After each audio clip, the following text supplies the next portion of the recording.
Welcome, everybody, back to the Friar Talk podcast and YouTube channel. Today, we're going to be talking about Austin Nola, and I brought on one of my best buddies in Jason here. Now, Jason is actually a collegiate catcher, so we figured if we're going to talk about the catcher position, we're going to bring in Jason, talk about how Austin Nola impacts the game and whatnot. But recently, there's been some Austin Nola slander as he was ranked like 29th on a catcher's list and just really, really low. A lot of people don't expect Austin Nola to start this year for the Padres. So a few interesting things here, just in terms of what his outlook is in San Diego. So Jason, wanted to kind of get your gauge on how he performs as a catcher, and obviously you can bring a lot of insight to how he performs defensively. But how do you view Austin Nola at the catcher position, Jason? So basically, just when San Diego brought in Alfaro, I was kind of shocked at it because even though Nola got hurt last year, I figured that he was going to be the guy because he's so quiet and he works so well with the pitchers. The games he calls with them is just second to none with that staff, with all the revolving doors in that staff for the 5 spot. He works so well. He's so quiet, even just catching everything like off speeds, fastballs, the sinkers that I see from the Padre staff is insane. Um, the way he can just stick, and then I hear some slander on his arm. His arm's a bit weak, but my coach always gives me the um, the side effect of, oh, your arm may be average, but if you have quick enough feet and a good transfer, like that's not going to matter as much. So with Alfaro, it's not. I just can't see him taking Nola's spot. I just don't see it. Um, I don't think Alfaro has the time put in yet. Maybe late in the season if Alfaro somehow finds his way. But for right now, I think Nola is going to be the guy in San Diego for now. I saw the same list Matt saw, um, with Austin Nola at the 29 spot in the MLB. I've watched a lot of baseball, and I don't think that Austin Nola is the 29th catcher in the MLB, especially with Jorge Alfaro at the 26 spot. I mean, that's just hard to see, especially when they say that with the addition of Alfaro, they're going to take 1 to 2 catchers out of San Diego, maybe a Campusano and a Nola out of San Diego. I think that's very difficult to say, just because Campusano is a great upcoming defensive catcher and offensively, actually. And then Nola, I can't see him taking Nola's spot right now. So I with the whole Alfaro and Nola thing, that's very difficult for me to watch. I mean, Nola is such a fun catcher to watch. Just his tendencies, he's so quiet, so it makes the umpire's job so much easier. And it's just a struggle to watch. So I mean, that's not going to happen for a while. And if it does, I will go to the lottery and send all my money there because it will just be outrageous. So I mean, I think that's all I got. That that's frustrating, to be honest. So no.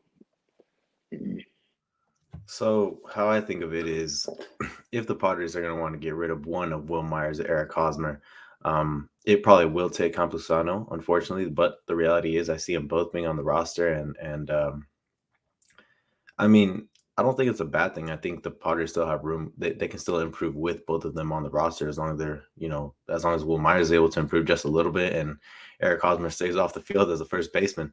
But the reality of it is, Nola is probably Blake Snell's favorite catcher when it comes to, having a guy behind the plate. You saw his reaction to when Campusano was catching. It seemed like he was very frustrated with Campusano's performance and pitch calling behind the plate. He didn't like what was going on. All of Blake Snell's best games came with Austin Nola behind the plate, like all of them. You look at Joe Musgrove, other than his no-hitter, he had a complete game shutout with Austin Nola. Many of his best games in the second half came with Austin Nola behind the plate. So it's not like it's like 29th in the league is absurd considering the difference he makes with the Padres pitching staff. I think from top to bottom he makes a difference. Yu Darvish obviously doesn't throw to Austin Nola because he has his personal catcher, but the reality of it is, I think with the pitching market, you could still get rid of two catchers, one not being Austin Nola, but being Victor Caratini instead, who, I mean, he doesn't hit for much power, just like Austin Nola doesn't hit for much power. But the difference is Austin Nola hits for average, whereas Caratini doesn't. He hits like 220s maybe. I don't know if that's his career averages, but that's what he hit last year. So if it's gonna take, getting rid of two catchers, I think realistically, unfortunately, the first one would be Campusano and the second would be Caratini. I don't want to get rid of Campusano. Matt and Chase know how much I like Campusano, but you see the difference behind the plate with Nola and the other guys. It's night and day. Nola calls amazing games. His framing is up there with some of the best in the league. He's decently fast for a catcher and he hits for average. So, definitely a guy that I still want behind the plate. Yeah, I definitely share the frustration when it comes to looking at the Padres catcher position and imagining them moving Nola to have Alfaro and Caratini as the two guys. Sorry, moving Nola and Campusano to have those two guys. And Jason, you brought it up. Obviously, as you guys can tell, Jason is not a Padres fan. He's repping a Red Sox hat on a Padres YouTube channel, so we can slander him for that. But you follow the catcher position, and I reached out to you a couple of days ago about this, just saying because we went to a couple games last year, and one of the things that you brought up to me multiple times is, wow, like Nola is such a good catcher, and you just talk about how his flow of the game, how he works with the umpire, how he's able to call the game, and also bring pitches that are a little bit outside of the zone back into the zone, get those calls as a strike, as his framing is very elite.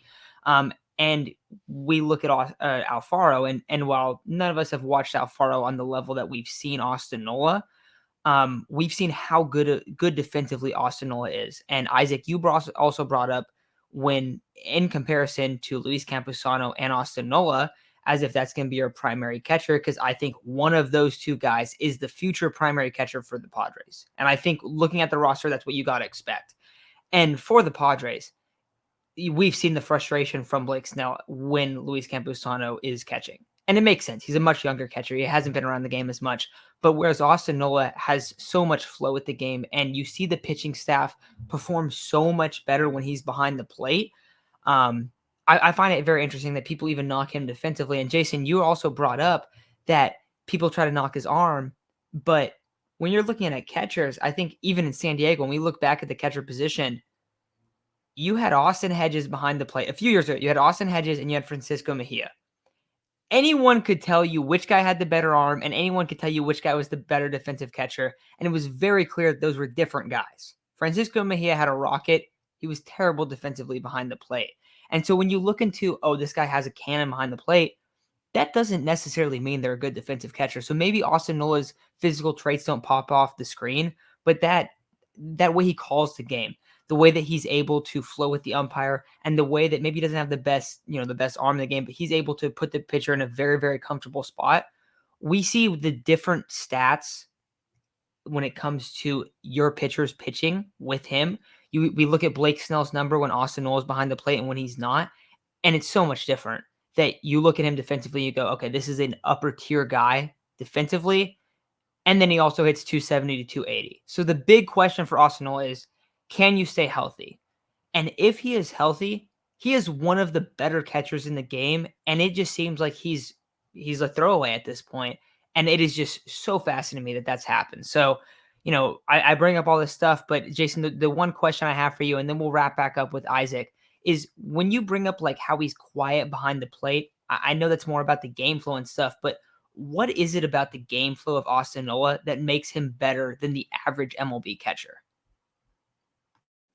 So first of all, when I say he's quiet, I mean there's not a bunch of detected movement from the umpire's point of view. For him, there is a lot of movement in his shoulders and his wrists and his elbows, but from the POV of an umpire when he is looking over you, you're not going to see the shifting and the stabbing and the rock of the shoulders. It's going to be more quiet. It's going to be in the hips so that the whole body moves instead of just a stab with a shoulder or just with a hand.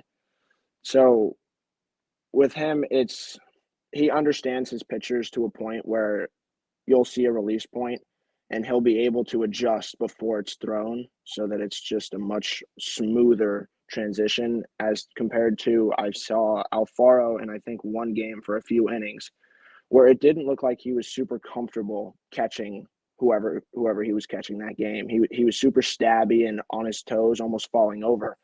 So for an umpire's POV, he's not going to get a lot of strikes compared to Nola, who usually is on a knee, so he's going to be more stationary.